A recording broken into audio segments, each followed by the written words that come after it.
120 secondes de tech vous est présenté par Mon Carnet.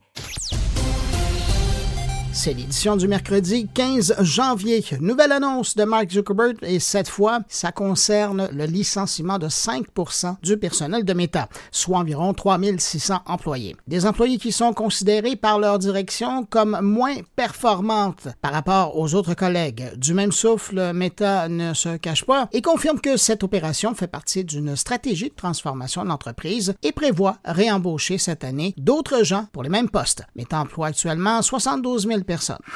OpenAI introduit une nouvelle fonctionnalité Task qui rend ChatGPT plus proche des assistants numériques traditionnels comme Siri. Actuellement en version bêta pour les abonnés Plus, Teams et Pro, cette fonctionnalité permet de programmer des rappels ou des réponses à des moments précis avec une limite de 10 tâches actives. Ce premier pas vers l'IA agentique vise à rendre ChatGPT plus utile à l'image d'assistants comme Siri tout en répondant aux besoins d'automatisation des tâches quotidiennes.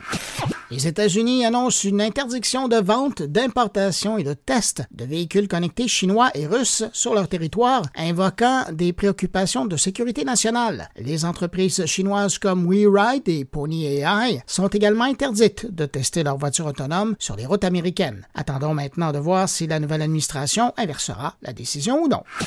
En France, Google et l'Alliance de la presse d'information générale ont renouvelé leur accord sur des droits voisins couvrant plus de 300 titres de presse. Ces droits institués en 2019 permettent aux médias d'être rémunérés pour la réutilisation de leur contenu par des plateformes comme Google. Aucun montant n'a été dévoilé.